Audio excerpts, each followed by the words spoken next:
যুক্তরাষ্ট্রে মত প্রকাশের স্বাধীনতায় হস্তক্ষেপ করছে এমন বিদেশিদের ভিসা দেওয়ার ক্ষেত্রে কঠোর অবস্থান নিয়েছে ট্রাম্প প্রশাসন।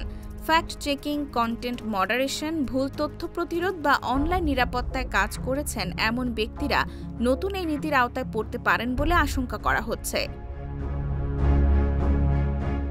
এই নির্দেশনার বিষয়ে বার্তা সংস্থা রয়টার্স জানিয়েছে, যুক্তরাষ্ট্রের পররাষ্ট্র দপ্তর বিশ্বের বিভিন্ন দেশে অবস্থিত মার্কিন দূতাবাসগুলোকে একটি চিঠি পাঠিয়েছে। চিঠিতে নির্দেশ দেওয়া হয়েছে যুক্তরাষ্ট্রের সুরক্ষিত মত প্রকাশ বা ফ্রি স্পিচ দমনকারী বা তাতে জড়িত এমন ব্যক্তিদের ভিসা আবেদন অবশ্যই প্রত্যাখ্যান করতে হবে।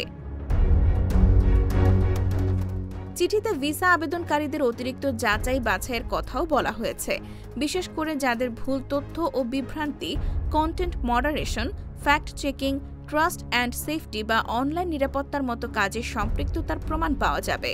দূতাবাস কর্মকর্তাদের নির্দেশ দেওয়া হয়েছে, আবেদনকারীর লিঙ্কডইন প্রোফাইল সহ সামাজিক যোগাযোগ মাধ্যমে তাদের কোনো লেখা বা প্রতিবেদন থাকলে সে সম্পর্কেও খোঁজ নিতে হবে।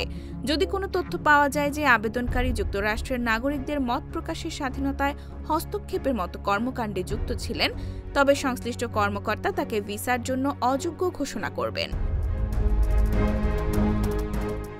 নতুন এই নির্দেশনা প্রথমে H-1B ভিসা আবেদনকারীদের ক্ষেত্রে প্রযোজ্য হবে, যদিও পররাষ্ট্র দপ্তর জানিয়েছে শেষ পর্যন্ত এটি সব ধরনের ভিসার ক্ষেত্রেই প্রযোজ্য হবে। মার্কিন পররাষ্ট্র দপ্তরের এক মুখপাত্র গার্ডিয়ানকে বলেন, অভিবাসী হয়ে যুক্তরাষ্ট্রে এসে আমাদের মুখ বন্ধ করার মতো কাজ করবে এমন কোনো কর্মকাণ্ড আমরা সমর্থন করি না।